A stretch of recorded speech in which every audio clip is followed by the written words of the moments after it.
Assalamualaikum warahmatullahi wabarakatuh. Bagaimana kabarnya anak-anak? Sehat semua ya? Alhamdulillah. Puja dan puji syukur kita panjatkan kepada Allah Subhanahu wa taala karena kita masih diberi kesehatan dan keselamatan walau di dalam keadaan pandemi ini. Dan ternyata pandemi masih berlanjut hingga saat ini. Semoga kita semua selalu dalam lindungan Allah dan semoga pandemi ini segera berakhir dan kita dapat sekolah lagi seperti sedia kala. Hari ini adalah pertemuan ke-7 kita di semester genap. Tolong manfaatkan dan gunakan waktu belajar ini dengan sebaik-baiknya. Karena belajar jarak jauh dibandingkan dengan tatap muka secara langsung masih kurang efektif dan banyak memakan biaya.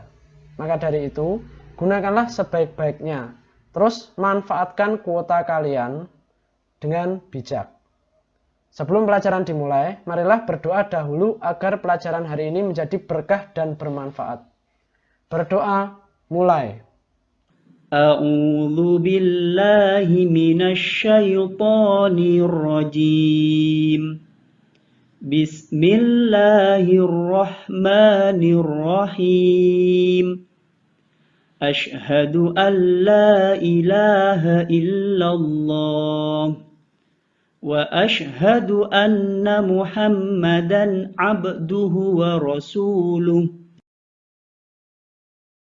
رضيت بالله ربا وبالإسلام دينا وبمحمد نبيا ورسولا رب زدني علما وارزقني فهما Birahmatika ya arhamar rahimin. Berdoa selesai. Baik anak-anak, pada pertemuan hari ini kita akan membahas tentang jenis komik. Sebelum pelajaran dimulai, kalian siapkan buku tulis dan ballpoint untuk mencatat materi yang akan kita pelajari hari ini. Karena nanti catatan kalian akan dimasukkan ke buku nilai. Untuk materi jenis komik, kalian bisa perhatikan video pembelajaran berikut ini. Jenis komik, tahukah Anda tentang jenis komik? Pertama, komik karikatur. Komik tipe kartun atau karikatur ini berjenis humor atau banyolan dan editorial, bersifat kritikan atau berupa sindiran politik yang dapat menimbulkan sebuah arti. Nah, komik ini biasanya ada di surat kabar dan nanti media kita tidak sedang membuat ini. Jadi ini hanya sebuah contoh. Berikutnya adalah komik strip. Komik strip adalah gambar yang berisi cerita yang biasanya terdiri dari 3 hingga 6 panel atau sekitarnya. Juga dapat berupa humor atau cerita yang serius yang menarik untuk disimak di setiap periodenya hingga tamat. Nah, ini saya ambil contoh komik fisika dari Pak Ayub Miftah di blog beliau. Nah, ini kira-kira kita akan membuat komik yang seperti ini, tapi untuk ilustrasinya, beliau kebetulan mungkin bisa menggambar. Nah, nanti para peserta pelatihan ini silahkan menggunakan foto yang nanti ada proses digital imaging, diberikan efek, sehingga menjadi efek kartun yang diberikan balon dialog. Nah, berikutnya adalah komik majalah. Buku komik berukuran seperti majalah atau ukuran besar. Biasanya menggunakan sampul tebal dan berisi 64 halaman.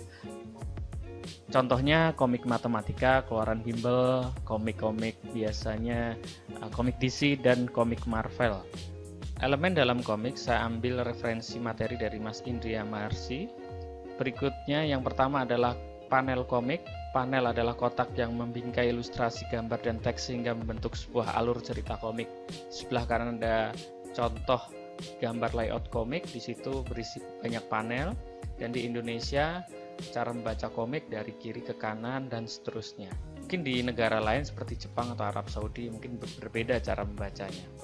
Nah, berikutnya sudut pandang kamera atau shoot angle, bahasa visual bidikan kamera yang ditampilkan dalam menciptakan persepsi pembaca dari pengungkapan adegan cerita. Jadi nanti para peserta pelatihan silahkan membuat bidikan kamera ilustrasi sesuai dengan alur ceritanya dan mana nanti sudut pandang kamera yang pas, apakah sudut pandang mata burung, apakah dari pandang kata, kemudian apakah eye level yang sepadan dan lain sebagainya. Berikutnya adalah ukuran gambar, definisinya sama. Di sini adalah ukuran gambar yang paling sering digunakan di komik ya. Banyak.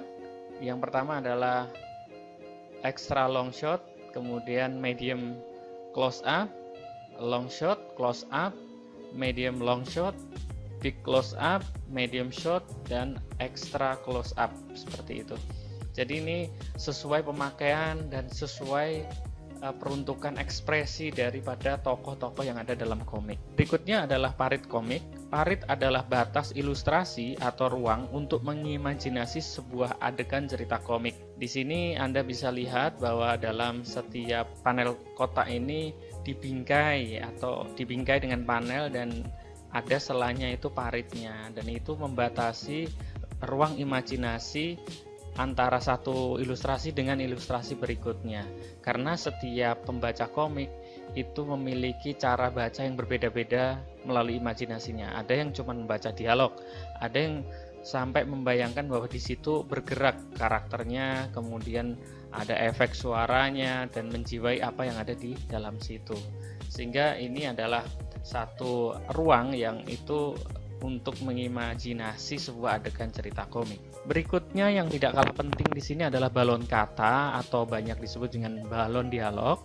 Balon kata berisi komunikasi tokoh komik, pada umumnya berisi dialog, pikiran, dan narator atau captionnya. Yang pertama Anda bisa dilihat dalam sebelah kiri. Di sini adalah berpikir ya, biasanya diwakili dengan simbol seperti itu, beberapa bulatan atau dia seperti awan biasanya. Nah, berikutnya sebelah tengah di sini yang atas ini bicara atau dialog, ini diwakili dengan balon kata yang seperti ini. Kemudian jika dialognya 2 atau 3 tokoh, gambarnya, simbolnya seperti itu. Dan di bawah sebelah kiri di sini contoh pemilihan balon dialog berteriak, kemudian sebelah kanan ini bergumam ya, ngomong dalam hati misalnya. Dan sebelah kanan yang biasanya itu kotak persegi sebutnya narator atau caption. Dan nanti para peserta pelatihan sebaiknya juga bisa membedakan balon kata ini dan peruntukannya sesuai dengan alur ceritanya. Berikutnya adalah ilustrasi. Ilustrasi yang dimaksud dalam komik pendidikan ini adalah aset visual yang bersifat foto kolase yang diberikan efek. Foto dipilih agar memudahkan pendidik dalam menyampaikan pesan visual, karena tidak semua pendidik memiliki keahlian dalam menggambar atau ilustrasi. Sehingga nanti kita menggunakan foto, yang foto itu nanti kita berikan efek. Di sini kita tidak melatih ilustrasi atau menggambar, sehingga yang harus nanti difahami adalah Anda latihan membuat sudut pandang ukuran gambar ketika memfoto. Berikutnya adalah penokohan. Dalam pembuatan komik pendidikan, sebaiknya Anda merancang 2 tokoh dengan ciri sifat karakter yang kuat antara satu dengan yang lain. Kenapa hanya 2? Karena agar fokus ya. Kemudian boleh tokoh atau karakter figuran jika diperlukan sebagai pelengkap. Satu tokoh memiliki karakter rasa ingin tahu atau kebiasaan bertanya, satunya memberikan penjelasan terkait materi topik pembelajaran. Jadi cukup 2 tokoh saja nanti dipilih. Nah, penokohan di sini bisa berupa manusia, bisa berupa misalnya nanti memfoto boneka, misalnya action figure, monster atau dinosaurus yang sesuai dengan target anak-anak ya. Jadi kalau misalnya ilustrasi komik untuk anak SD tentu beda dengan yang SMA dan lain sebagainya. Sebaiknya penokohan ini adalah penokohan yang memang Anda mudah ya membuatnya, atau Anda bisa terinspirasi dari siswa Anda di kelas. Berikutnya adalah alur cerita. Komik ini bertujuan sebagai media pembelajaran, sehingga cerita harus mengandung unsur belajar melalui narasi visual yang Anda sajikan. Rangkaian alur cerita sebaiknya mengarah pada pertanyaan pembelajaran. Diawali dengan cerita pembuka pada suatu tempat, kemudian tokoh A bertanya terkait apa yang belum diketahui atau apa yang menjadi kegelisahan dia, kemudian tokoh B menjawab dengan singkat dan mengarahkan pada rujukan sumber belajar. Balon kata terbatas untuk menjelaskan sebuah bahan ajar. Jadi kalau materi pembelajaran ditulis dalam balon dialog tentunya tidak akan cukup. Jadi hanya dijelaskan, dijawab seperlunya, kemudian nanti kita arahkan pada rujukan sumber belajar, misalnya buku matematika seperti itu halaman berapa.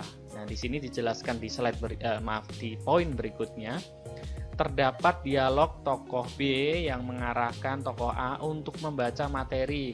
Misalnya bagaimana tokoh A, bagaimana proses terjadinya hujan. Kemudian tokoh B menjawab, oh proses terjadinya hujan karena ada penguapan, kemudian jadi awan dan seterusnya. Kalau kamu ingin mengetahui terkait proses terjadinya awan, silahkan baca buku IPA halaman sekian tentang topik ini. Jadi tujuan komik ini mengarahkan siswa dalam minat membaca yang lebih besar. Jadi awalnya kita tarik mereka untuk membaca balon dialognya, tapi ketika mereka rasa ingin tahunya besar, kita arahkan untuk membaca bukunya. Nah, yang terakhir adalah ketika Anda sudah membuat media pembelajaran komik, berikan aktivitas atau evaluasi setelah membaca komik, misalnya kuis, misalnya diskusi, atau mencari contoh, dan lain sebagainya. Baiklah anak-anak, itu tadi pembelajaran tentang jenis komik yang harus kalian pelajari. Terima kasih atas perhatiannya. Jika ada pertanyaan atau masih belum paham, kalian bisa japri lewat WA. Terus jangan lupa selalu belajar dan jaga kesehatan. Ingat pesan ibu, terapkan 3M. Menjaga jarak, memakai masker, dan mencuci tangan. Sebelum pelajaran selesai, marilah kita baca hamdalah bersama-sama. Alhamdulillahirabbil alamin. Sekian dari saya, terima kasih. Wassalamualaikum warahmatullahi wabarakatuh.